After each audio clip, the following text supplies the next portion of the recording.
Bem, vamos voltar aqui. Isso daqui já foi. Estou fazendo uma rápida revisão da aula passada, né? Que é a arte bizantina, o surgimento do Império Bizantino, né? Então,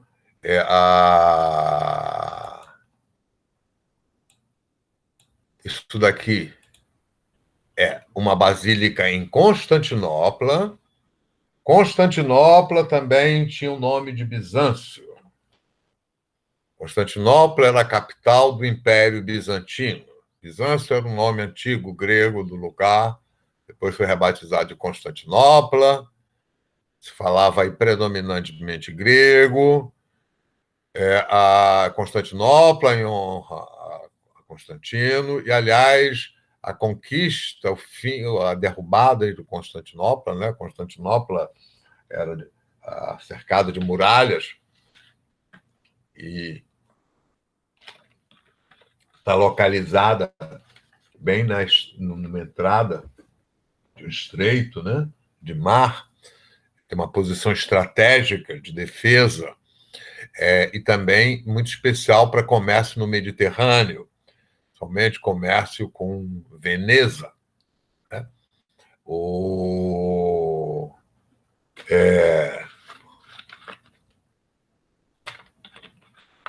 e Constantinopla começa com as construções, com a construção, né, dessa nova Roma, com a construção de uma nova igreja, da igreja cristã, né? Não é a religião cristã, o cristianismo. O cristianismo era como existem, né, muitas formas religiosas, espíritas, por exemplo, né? Muitos espíritas, grupos que seguem um determinado ensinamento,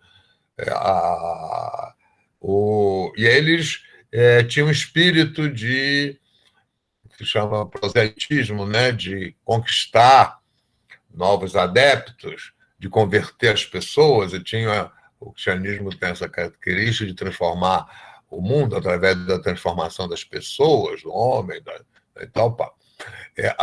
Mas não é a igreja. A igreja é uma instituição que demanda, uma instituição de Estado que demanda prédios, construções de Estado. Roma vai ser, vamos dizer, um grande Estado, capital Roma, mas não é só Roma, são outras cidades, né? A capital Roma é o centro. Roma chegou a ter 4 milhões de habitantes, em que as grandes construções públicas são fundamentais. E para a igreja, então, ela vai dispor vai ter o financiamento do Estado, né? Vai ser a religião oficial, vai ter dinheiro, vai ter e o símbolo, né? É a coisa maior, vai ser o templo, né?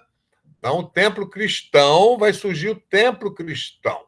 Templo cristão diferente do templo egípcio, do templo grego, né? Do templo romano, do templo budista, né? De templos hinduístas, que é a basílica. A basílica, vocês têm aqui para ver a basílica cristã, tem que excluir esses minaretes, né? Essas torrezinhas que já são coisas a posteriori, aqui já é do Islã, da civilização islâmica. Isso daí já é depois da conquista de Constantinopla pelos islamitas, né? Pelos turcos. Os turcos vão conquistar Constantinopla, que é quando, na historiografia oficial, acaba a era antiga, o mundo antigo, e começa a era moderna, o mundo moderno, né? E Constantinopla vai se transformar em Istambul, e a basílica vai ser convertida, vai ser transformada numa mesquita, né? E a civilização islâmica, ela surge aí no comecinho da Idade Média, né? Lá pelo século VII, VI, VII, né? Com Maomé, né? O profeta Maomé, que é um religioso e militar, né? Que vai o, unir as tribos árabes, né? E criar uma religião cuja base vai ser a Bíblia judaica, né? A Bíblia antiga, o Velho Testamento, né? E a filosofia grega, romana, né?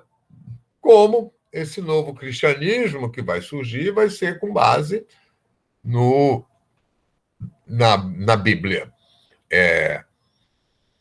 judaica, né? Na Bíblia hebraica dos hebreus, a Bíblia do Velho Testamento e na filosofia greco-romana também, né? Os conceitos, né? Ideias com influências do budismo, né?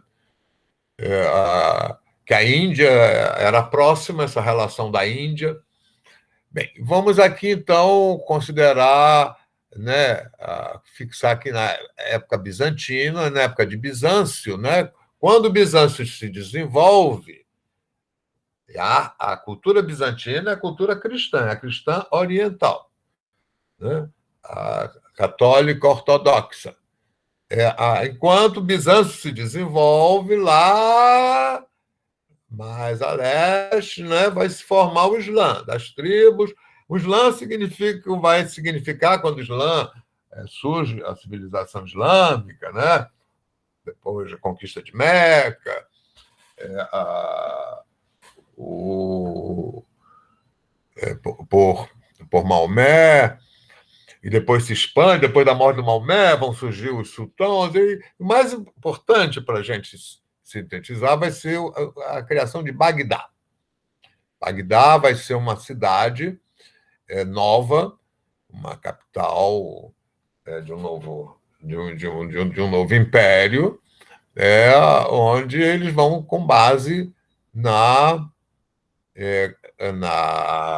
cultura que vem lá, greco-romana e outras orientais, aquelas coisas, vamos dizer, né? Porque é uma era, a Bagdá está lá onde era a Mesopotâmia, é a Mesopotâmia, não na Mesopotâmia, né? Ou seja, onde estavam os Sumérios, onde foi a Babilônia, né? Foi a Sírios, foram várias civilizações se sucedem lá, e Bagdá vai ser uma grande inovação, né?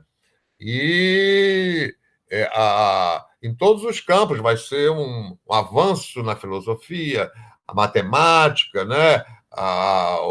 Então vai desenvolver com Bagdá, e enquanto Bagdá está lá desenvolvendo coisas novas, né? Lá o Islã está, digamos, lá Bizâncio, o Império Bizantino, Constantinopla vai se desenvolvendo, e a relação, a influência, a relação a de Bizâncio com a Europa feudal, né, com o lado ocidental, onde só tinha a igreja como Estado, né, o feudalismo, a vida urbana praticamente parou, se restringe, vamos dizer, lá a vida do mosteiro, as igrejas românicas. Bizâncio se desenvolve, vai se desenvolver e vai influenciar toda a Itália, né? Vai influenciar a Itália através de Veneza, através também. Aqui no. Pera lá, deixa eu aumentar aqui.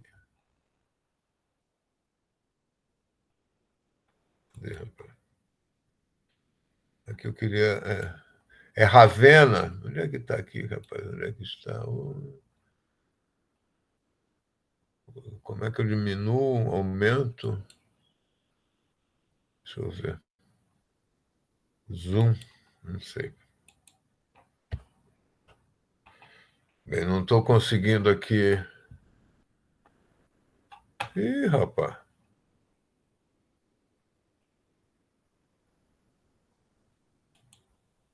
Espera aí que eu estou meio perdido.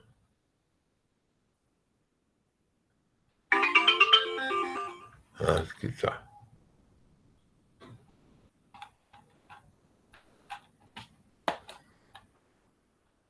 Desculpem aqui, me enrolei aqui com a apresentação. É que eu quero aumentar e não estou conseguindo. Fica chato. Bem, vocês estão ouvindo? Alô? Sim, professor. E estão vendo bem a imagem? Hein? Dá para ver, sim. Dá para ver ou está vendo bem? Tá, né? Então, Dá aqui é para a ver, tem Basílica umas de Santa menores. Sofia, né? A Basílica, aqui, né? É uma basílica criada em Ravenna, né? A arte na antiguidade, né? Ela vai na Idade Média, né? Ela está praticamente concentrada nesses monumentos, né? Que é a arquitetura monumental. Então, a basílica, né? A basílica tem os arcos, né? A característica, assim, portais, a entrada é um grande arco, o uso do arco. Aqui é uma basílica modesta, em Ravenna, no lado pobre, né? Aqui é uma basílica no lado rico, Bizâncio. Bizâncio vai ser... E muito importante na arte bizantina é o abandono do ilusionismo na pintura e na escultura. As estátuas elas desaparecem, o relevo praticamente desaparece, só se conservam do relevo assim, algumas tumbas, algumas coisas, ainda se usa o relevo, né? O trabalho dos capitéis, tudo isso daqui é trabalho de escultor, de relevo, né? Mas o ilusionismo desaparece. E também o ilusionismo pictórico, que já aparece na pintura romana, em Pompeia, né? Ele também é substituído por uma representação bidimensional, estritamente controlada, né? Em que o material não é uma espécie de pintura que é o mosaico. O mosaico, né, já vem do Império Romano. O mosaico, né, é uma técnica que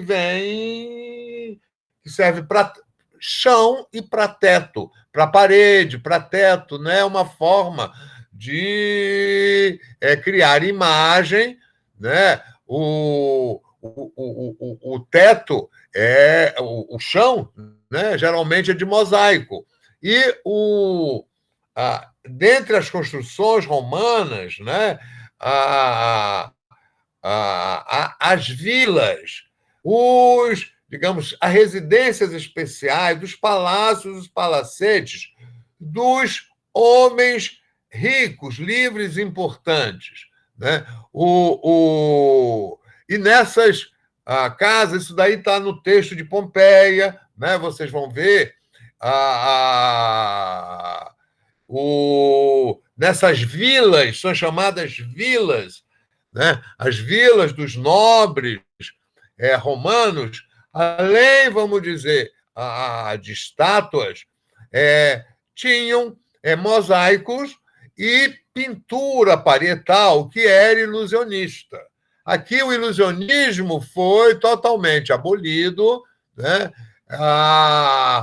para que a imagem ela seja entendida claramente por todo mundo, né, de acordo com a função dela, que é ilustrar algo que se exprime pela palavra, né?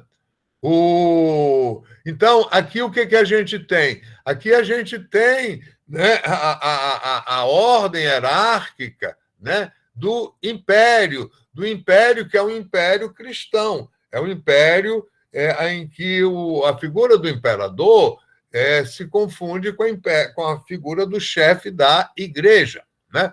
Então, aqui a gente tem o imperador com sua coroa, né, e como chefe da igreja, ele é santificado, né? A auréola que vem lá, isso vem lá do budismo. Então, aqui toda a hierarquia da igreja, né? Isso daqui claramente é um império, que está aqui os soldados, né? Então, aqui,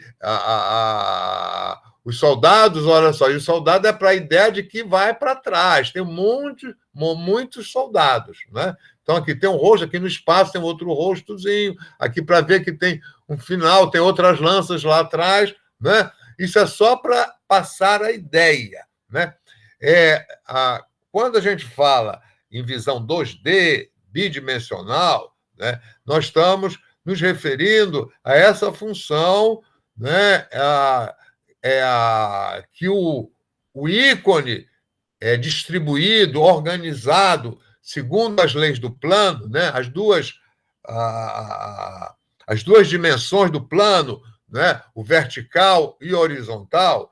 Então, isso é utilizado através dos ícones. Os ícones funcionam como o quê? Como símbolos, eles representam alguma coisa, né? O símbolo sempre está representando. O ícone, ele sempre representa alguma coisa, né? Essa representação, o que representa? Pela semelhança óbvia, né? Num certo nível. Então, por exemplo, é óbvio, isso daqui é o quê? É um homem, não é um cavalo, né? É um homem, né? Não é uma mulher. Por quê? Aqui tem a barba, né? Então, tem coisas, vamos dizer, que a gente, pela forma, qualquer pessoa identifica, né? Então, isso daí, o ícone em si, digamos, né? Ele já representa alguma coisa pela semelhança. Representa de forma genérica, através das características que vão sendo dadas, né? Então, esse simbolismo, esse significado vai ficando explícito. Então, aqui, né, pela coroa, a gente entende que é um rei, né? Então, isso é o bidimensional, é essencialmente simbólico. E na representação, no simbolismo, é muito importante, não é, a posição, a hierarquia, né? Então, o espaço bidimensional, né, o centro é o ponto mais importante, né? A direita, a esquerda, o que está mais próximo, né? Como os tamanhos, né? O tamanho, a forma, a cor, né? Tudo isso daqui não é um retrato do imperador, mas é um símbolo do imperador, como isso daqui é um símbolo da imperatriz. Então, tudo. Enquanto simbólico, o que significa aí? Vamos entender, né? A obra tem uma demanda, ela vai ter uma encomenda, vai precisar do material para fazer, o pessoal para fazer, né? Como é que aí entra, onde é que entra aí o artista? O que o artista vai fazer? Bem, quando se encomenda, quem encomenda já está dizendo o que é, e como é símbolo, aquilo que é representado, né? O que predomina é o significado, né? O entendimento, é o audiológico. Então, o artista, ele propriamente o que vai servir para fazer aquilo que alguém imagina, que alguém determina, que alguém controla, né? Então,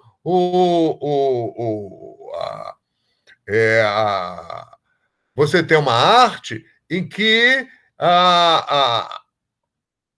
o como fazer, não é? Como realizar a forma, como trabalhar, não é? Isso é aprendido, né? De geração a geração, num trabalho que é coletivo. Tá? Isso daqui não tem autoria, não é? Foi se construir a igreja, então faz parte da igreja, vai ter, então chama lá quem que determina, quem que olha, quem que supervisiona, é o pessoal da escrita, é o pessoal da palavra, é o audiológico, né? A gente tem na antiguidade, você vai ter na Idade Média, e na Idade Média isso vai ser muito forte, né? As artes liberais e as artes serviço-mecânicas. Então, essas aqui são as artes serviço-mecânicas que estão a serviço das artes liberais. As artes do texto, a música, a palavra, né? Isso daqui durante toda a Idade Média, né? A gente vai ter a arte bizantina, né? E a arte românica, e da arte românica vai surgir a arte gótica, né? A arte românica e a arte bizantina se aproxima porque a arte bizantina tem uma grande influência sobre a arte de Bizâncio.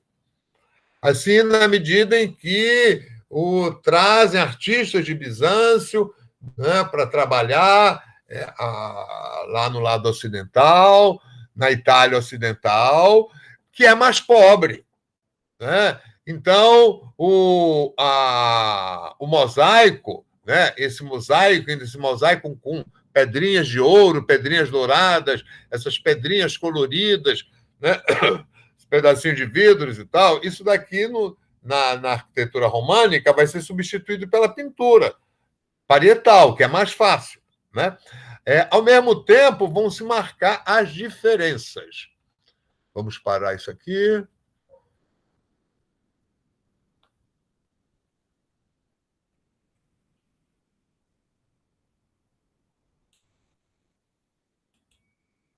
Vamos parar aqui essa apresentação e vamos ver a outra.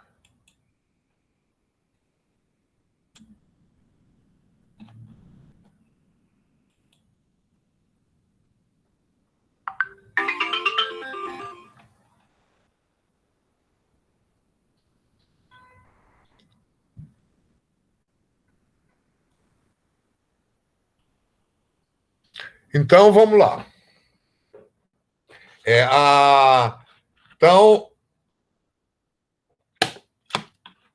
lá no lado oriental, temos Constantinopla, capital do Império Bizantino, com as suas basílicas, com o seu mosaico e com todo um desenvolvimento cultural,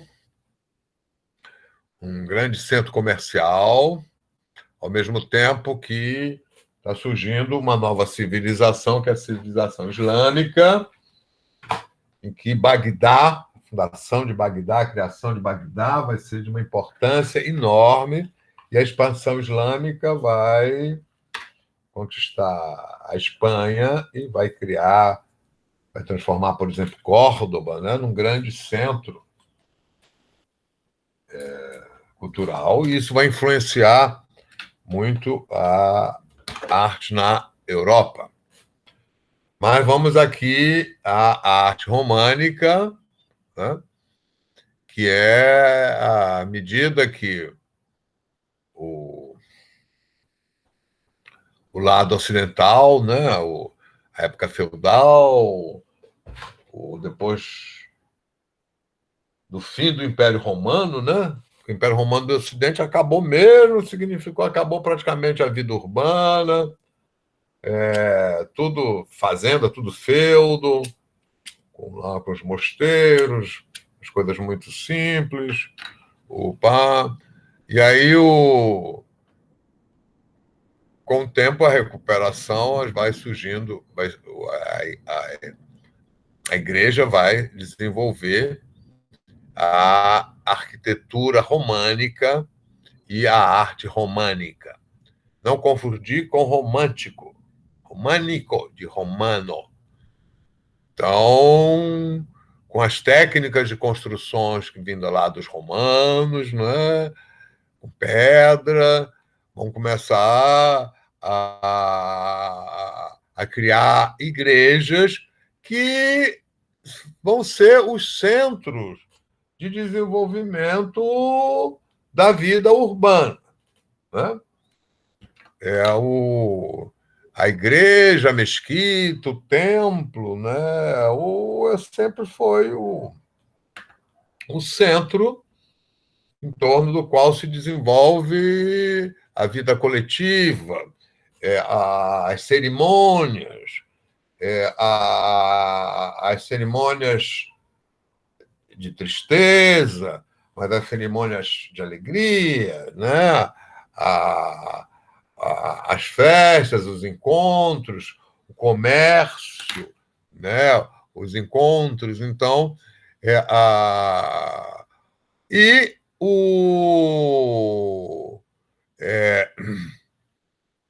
a educação, né?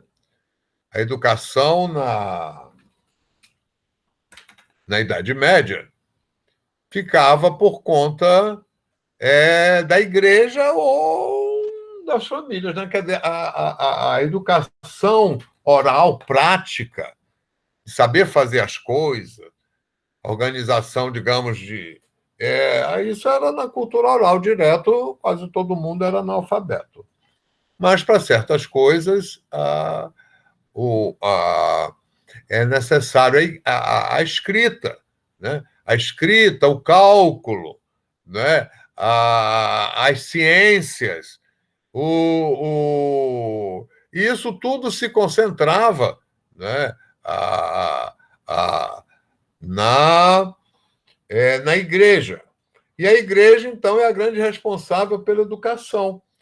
E é muito importante, né, como a Igreja Católica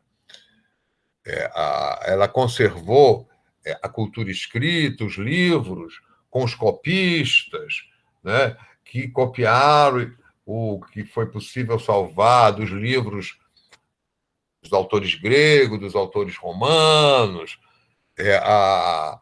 e desenvolveram também a Bíblia, né? Porque a Bíblia tem a Bíblia hebraica, que é o Velho Testamento, vai se acrescentar o Novo Testamento, isso vai ser revisado, e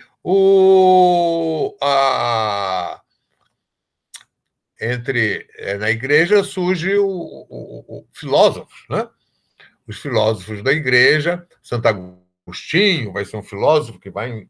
os filósofos têm ideias assim incríveis, né? Eles inventam uns conceitos que se tornam depois indispensáveis, né? Por exemplo, ideia, isso também é uma invenção do Platão, né?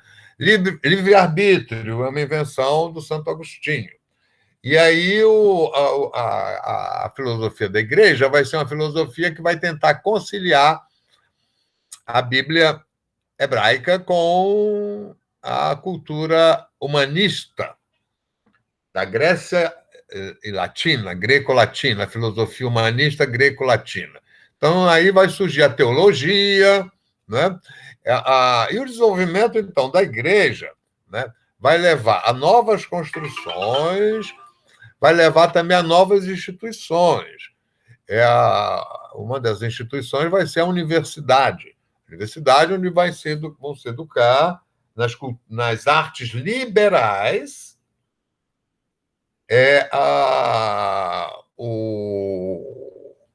as novas gerações para a igreja e também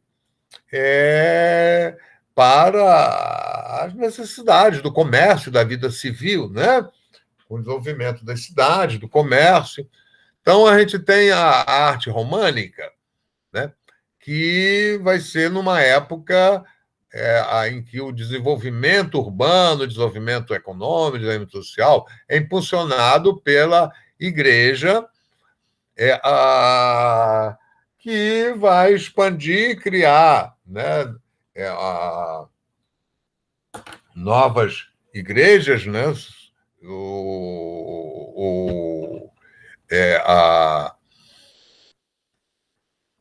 Não se dá o nome de catedral, mas é catedral, né? Que vai ter características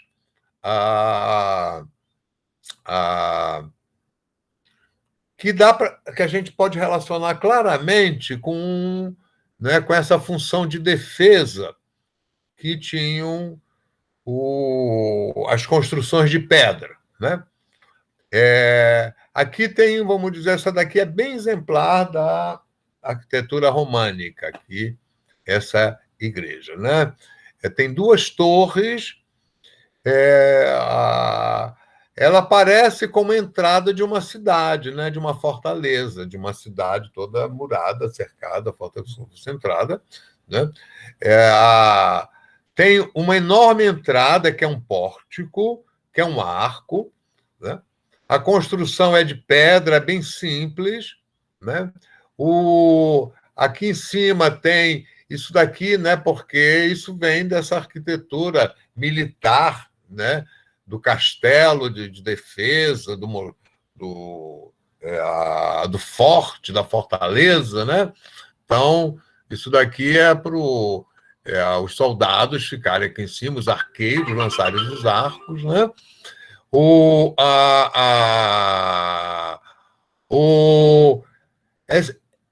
Essa roseta, né? Essa forma de construção, que é uma forma de iluminar. Essas construções de pedras eram muito sólidas e também tinha uma razão de ser assim, essas paredes muito grossas, porque essas igrejas, né? Esses templos, a princípio, o teto, né? A basílica original, o teto era de madeira. Então, como à noite se usava tocha para iluminar,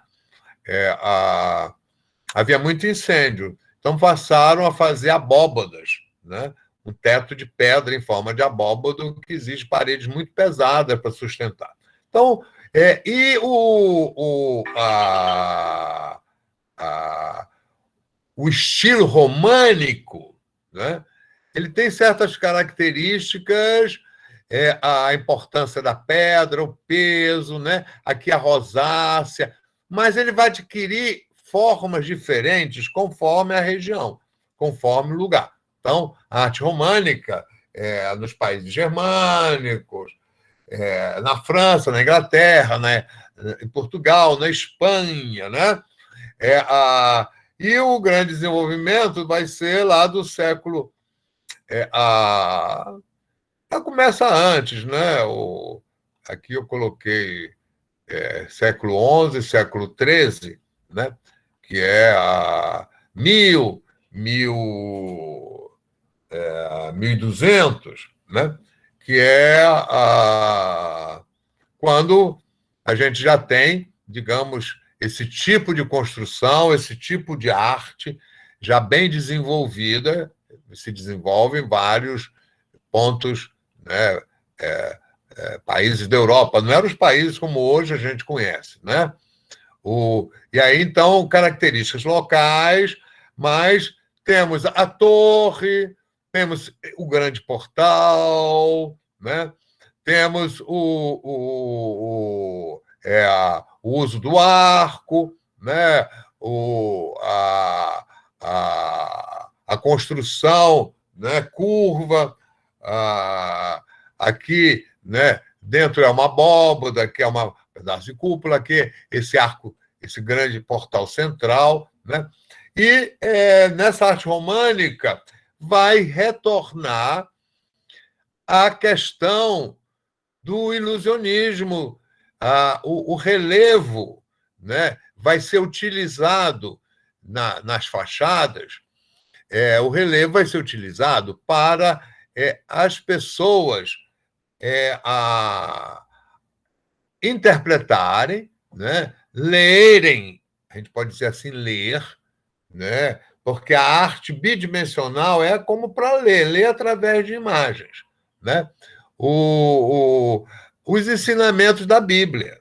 Porque uma das funções principais, ou talvez a função principal aqui da igreja, vai ser o quê? Educar os fiéis segundo a filosofia da igreja, segundo a Bíblia interpretada pelos filósofos da igreja, pelos teólogos da igreja, né? E como a grande maioria da população, rica ou pobre, era analfabeta, né? Nós temos lá o livro manuscrito, isso só interessava, só era importante para poucas pessoas, principalmente para a igreja, para educar. A educação era oral, né? Então, a missa, os encontros, o catecismo, né? Acontecia. E a imagem vai ter um papel importante para isso, né? Então, vai se investir nos. Eu não estou conseguindo ter um problema aqui na meu. Eu não consigo mudar o tamanho. Mas dá para ver bem, né? Espero.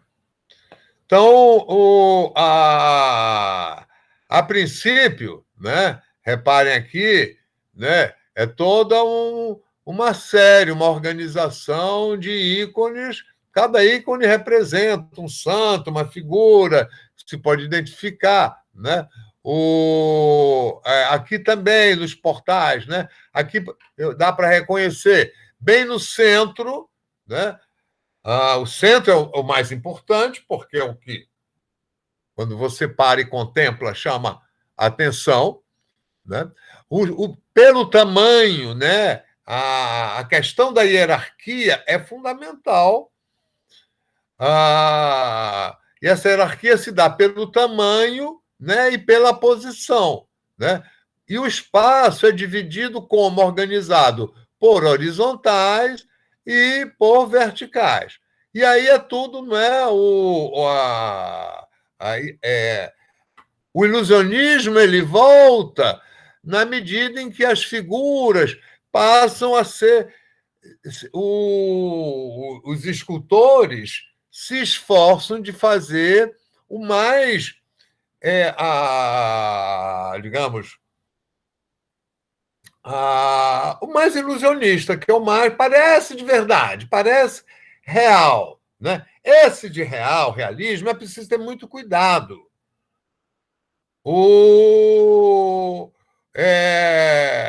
Porque a relação da imagem com o real, tá? Isso é uma relação que só vai existir, ser importante, a partir do Renascimento. Aí ninguém está relacionando a imagem com o real. Né? Na visão antiga, na visão até a Idade Média, a imagem ela nunca está relacionada com o real. Ela está relacionada com as ideias, com os deuses, com as coisas ideais. Né? Quando ela representa, né? A imagem representa o imperador, aquilo não é uma pessoa, como nós pensamos hoje, né? O presidente é uma pessoa como a gente. Né? Mas o imperador não. O imperador não é uma pessoa como a gente. Né? Então,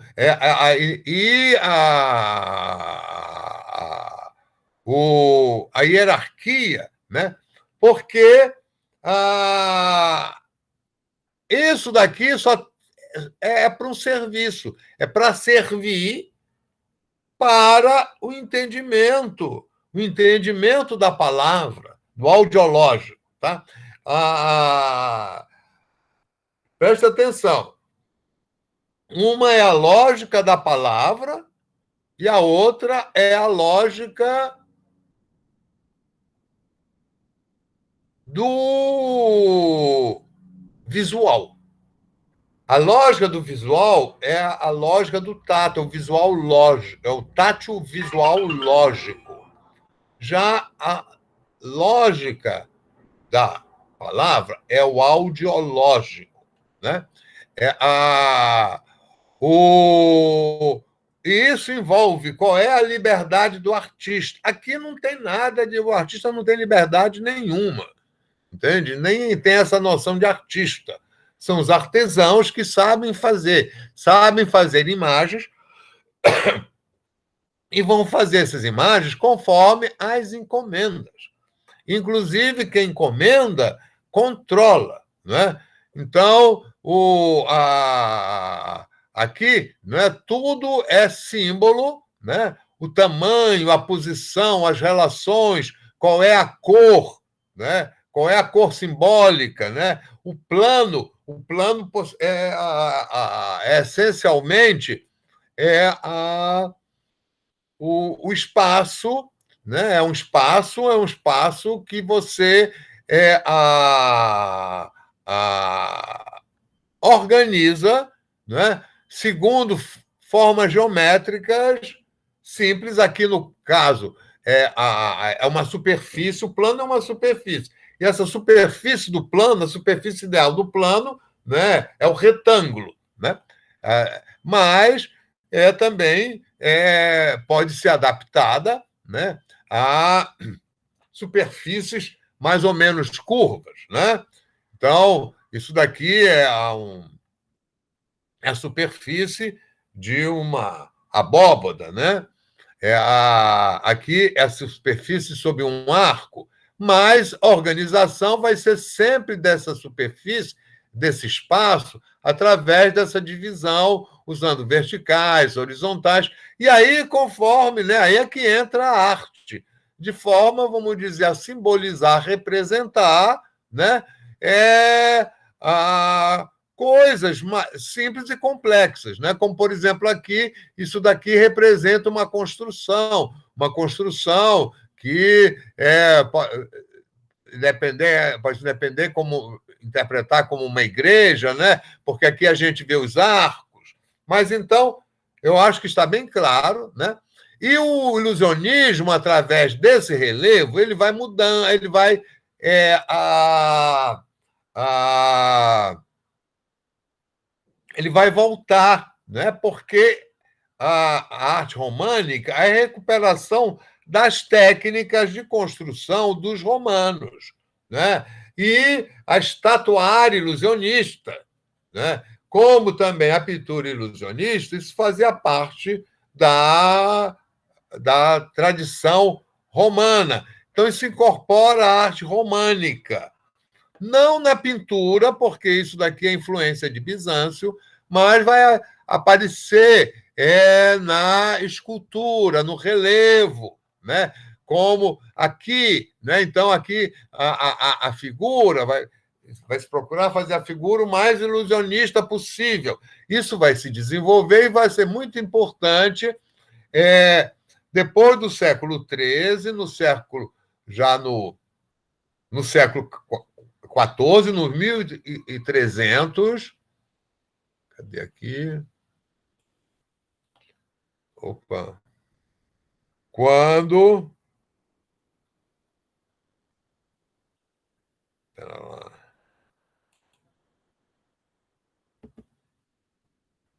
Opa. Então vamos lá.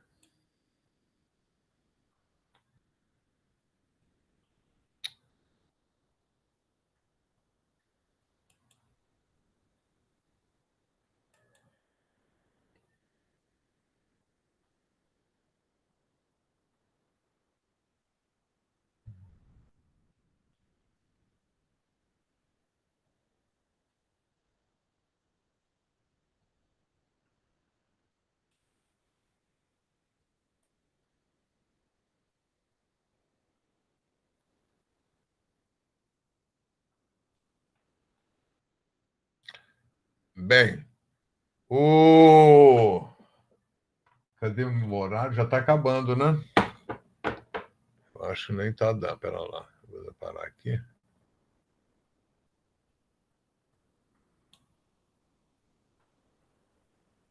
Eita.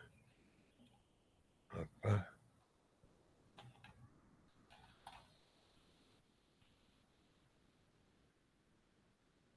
Deixa eu ver aqui.